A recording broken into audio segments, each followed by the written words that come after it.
So the Genesis 6 experiment, I read a page. I found by the guy's last name. I read. I started to read the web page on his ideas that eventually lead to people building a Stargate and Nimrod being the Antichrist. But we'll get there. But even his stuff about, I mean, he's obsessing on the Nephilim and, where it says the sons of God mated with the daughters of man and created the Nephilim and they were giants and blah, blah, blah. And I can obviously see he's playing with translations and messing them up and even misusing translating things to say that they don't say, like when the Israelites, and I'm a proponent of documentary hypothesis, so I think the Yahist wrote Genesis chapter 6, as well as the Tower of Babel story. Why don't I say wrote Genesis chapter 6? It's the flood account and the Noah account is interspliced between J and P text, so it's one of the stories that you can obviously tell. It's not like Genesis, the two creation myths at the beginning where it's obvious, but it's interspliced. But there's a part, I don't think it's in Joshua or Judges, where they said we can't go into the land. Those who inhabit the land are like locusts or grasshoppers. They're that numerous, and they're talking about these people who are Nephilim. But he reworks that, this guy who's proponent of Genesis 6 experiment, who believes the Antichrist is Nimrod, whose body was discovered by Zahi Hawass under the Great Pyramid of Giza. But he reworks this into, us normal men were like grasshoppers compared to these people. No, I was talking about the numerous amount of them. He also, and this has been savagely debunked even by atheists, even by anti-theists.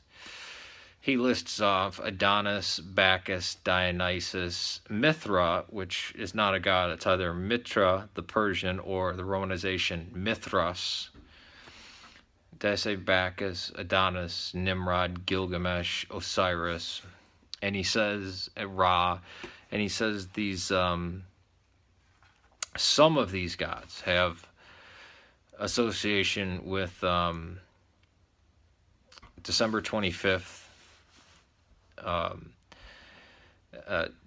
said to be dying and rising gods, and have the symbol of the cross as their symbol, and that the god of the Romans was Mithra, which isn't a god, it's either Mitra, or the Romanization of that is Mithras, which was a cult in Rome, and that his symbol was the cross. Well, none of those gods had anything to do with December 25th, ever, anywhere. Only in Jordan Maxwell and Achari S., which got famous through Peter Joseph's Zeitgeist. Total fabrication. Dying and Rising, where they, nope, none of them.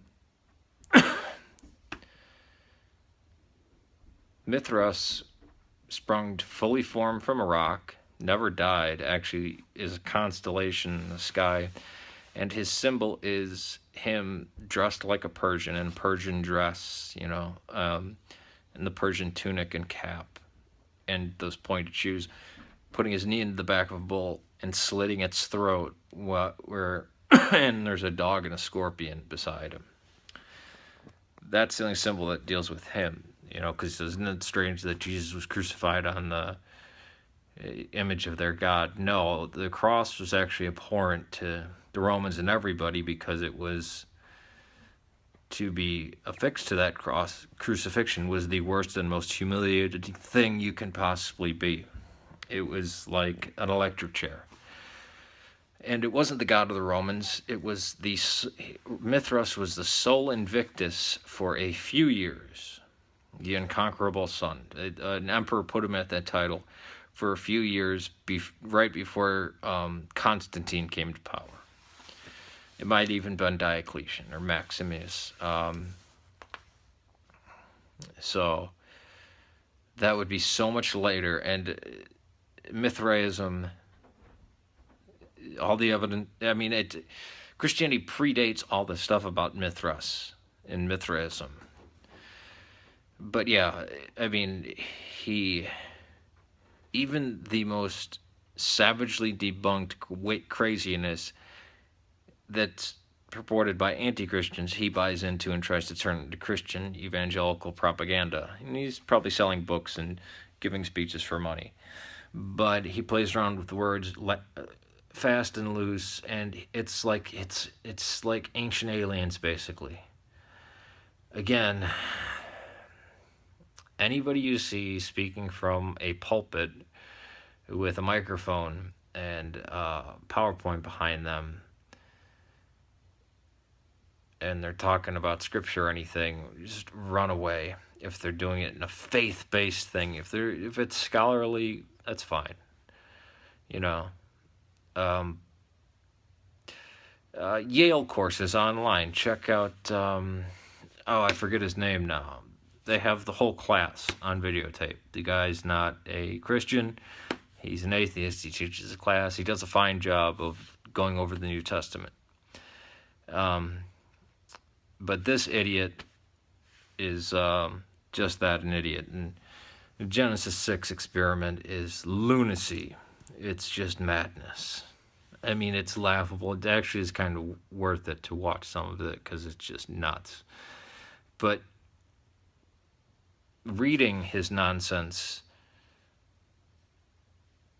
I mean, I caught it quick because I'm, 16 years now of studying and researching. Good Lord. Yikes, time flies. But yeah, I don't know how anybody, it's just, I'm going to end the video because it's just, it's as dumb as Zeitgeist. It's that frustrating. All right, peace to you.